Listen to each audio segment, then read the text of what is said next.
And it's time to welcome in Tim Van Cleve of the Gem City Rock and Minerals Society, because next weekend is the Gem and Minerals Sale. It's the 56th annual event. I know, 56 years, isn't that incredible? That is incredible. And you've been with the Society for many years as well. Yes. Talk about your love of gems and minerals. Oh, I love collecting rocks and minerals. I have a huge collection, probably over 1,000 specimens of different types of rocks and minerals. I also do cutting, cabochons, lapidary, faceting gems, and all things that we can learn at the club. Okay. You know, members of our club can actually come. Those terms that you just used, just give us the dummy version. What does that mean? Oh, okay.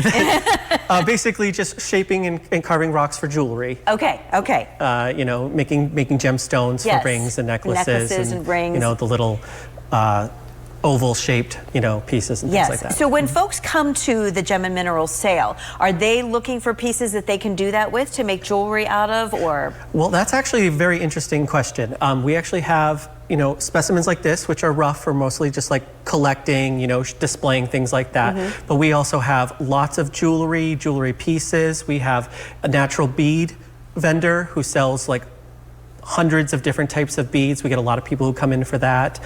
Basically, anything that you can do with rocks, there's a vendor. Yeah. What is popular right now? What are folks looking for?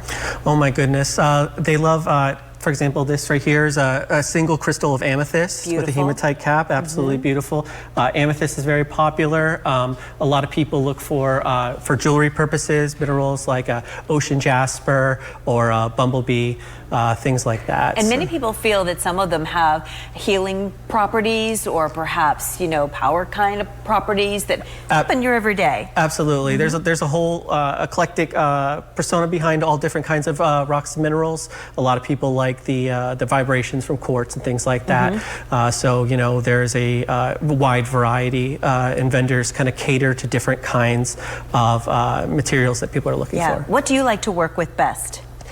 You know, I absolutely love aesthetic pieces like this. You know, something that is usually a combination or something that comes directly out of nature. I'm absolutely fascinated about what comes out of the ground and what nature has created for seemingly no reason besides our inherent enjoyment of its beauty. Do any of these type of things come from the U.S., or are these all world pieces? Where do you find things like this?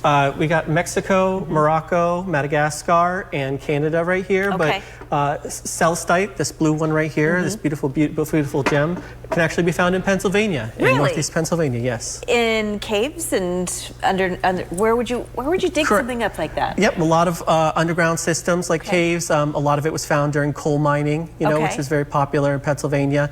They discovered a lot of it, and you know, it's absolutely stunning. It is stunning. It really is.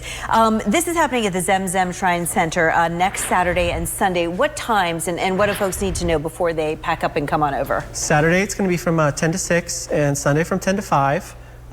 We have over 80 tables, so we have 18 vendors, lots and lots of material.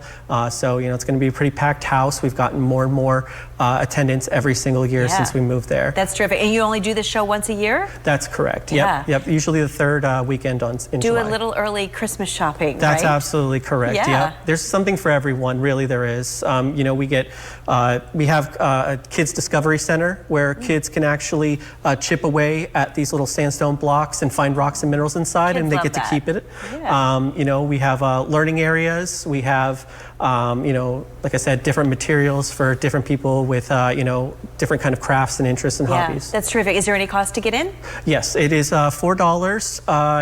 Unless you are under the age of 12 or if you're a scout in uniform. Very inexpensive though, day, and so fun to just peruse and to take a look at everything and the pieces that can be created from it as well. Absolutely, and with the location that it's at, you know, you can just head right off the highway there at Interchange, and on your way to Presque Isle. If the weather's nice, you can still stop on by and see us. If the weather's not so nice, great time to come in, and we have air conditioning, so that's wonderful too. Very true. Thanks, Tim. I appreciate you coming in and sharing some of those beautiful pieces.